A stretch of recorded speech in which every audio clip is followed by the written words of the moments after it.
And welcome to Bruins Overtime Live, presented by BuyAToyota.com. For offers not seen on TV, visit BuyAToyota.com with Billy and Razor. I'm Sophia. 3-2 the final for the Calgary Flames in a game where the Boston Bruins had to earn that point. Came back in the second, and then in the third played even better. Eventually made it to overtime, but losing to the Calgary Flames. Guys, what did you make of the Bruins' effort as the night progressed? Much better. As it slow to good to great. Yeah. That's what it was. Some near misses in that third period. Ooh. You know, Charlie Coyle, we all thought was going to get the Hattie with that great shot from the point. Boquist with a couple of opportunities. He looked good in this game. Once the Bruins literally took the game down low, again, got below the goal line, worked the wall real well. They took over.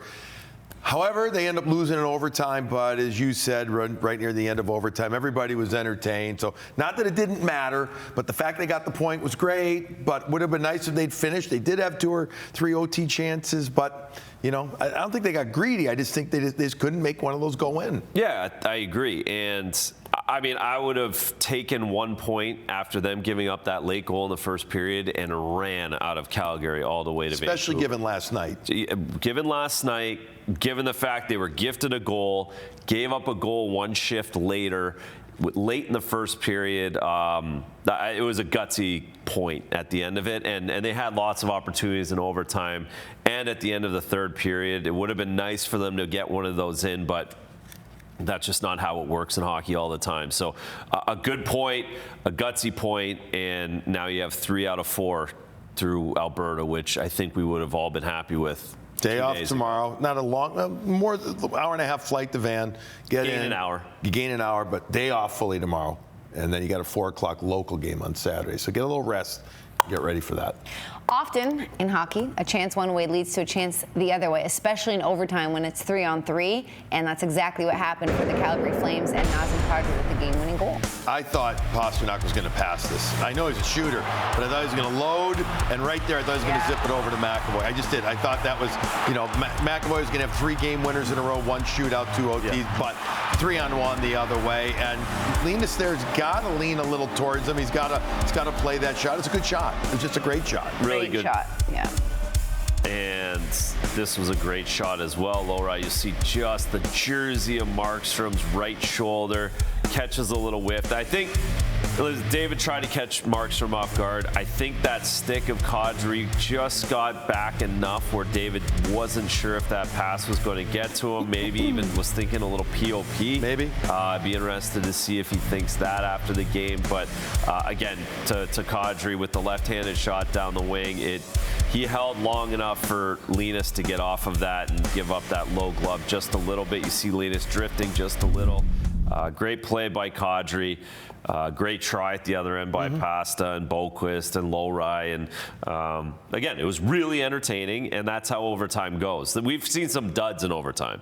That was far from it. The Bruins played and had a chance to win anyway. Right, in Calgary, the first few times I'm thinking, oh man, we're going to have a dud as they kept going, not just back out of their zone. Minute 30 of it. Yeah, he was doing a free skate. You call it playing, yeah. But Calgary kept bringing it back, sending it back to Markstrom too all the way. But anyways, they got it going, and each team had some really good chances, and so, you know, you find a way. Well, you guys, we just showed you the Pasta to McAvoy, or thought he might pass to McAvoy chance. They had a couple of other overtime chances in this period. So let's show you. There's McAvoy skating at the ring. McAvoy brings it in. Here, was it Huberdeau's right in the middle, so he can't make anything here. He's got to take that shot. Then, this one right there. I thought that was it, too. I thought it was it 4 times. I kept saying, that's it. That's it. That's You it. did. Boquist couldn't believe it. We had a few ISOs on him at the end. He couldn't believe it. Here's that low right chance. Really good read. Hold for the puck. Low right gets into the play. Boy, the kid had his skates going in that third and overtime, Razor. He did, and then we've seen this one a couple times. The more I see it, maybe it was a POP. Maybe he thought as well, maybe he was looking over at McAvoy. Maybe he thought that he'd get Markstrom to open up, you know? I definitely think that. I think he saw Markstrom cheating just a little bit and maybe looking 5-hole. That was my original thought, try to slide it just a little bit right of where he ended up making that puck go. Again, he's a genius, so he had something in mind, and it just didn't work out. When I took a break from eating snacks, I did actually make some notes here. So I have a Charlie Coyle note before we show you. No sweets, just lots of snacks tonight, though. Lots. But pause to make this note. Charlie Coyle, who got his 19th and 20th of the season, that's his first 20-goal season since 2015-2016. His career high in goals is 21, so he's just one away, and this was his 20th of the season in the second period. Or second goal, sorry. We were saying, okay, so we Third got period. one in the first off of a Markstrom turnover. And then this is a great play by Richard. He sees Coyle blowing the zone. He's got all the speed, a perfect little alley-oop or a Hail Mary or a 30-yard out from Richard off the boards. And Coyle's got all the speed with that right-handed shot down the wing. He can hold Markstrom just a little bit. You see how far out of the net Markstrom is. He's expecting a Coyle shot. Coyle hangs onto it and tucks it in backhand. Uses the leg, right? Uses the leg right there to get the inside position, gets the leverage there. High five for everybody. You high-fived me because you said this is going to be a big Coyle night. Well, this was the kind of game I felt that he could really step up for the Bruins, just given the type of game it was and how Calgary plays. And he came through, which was great.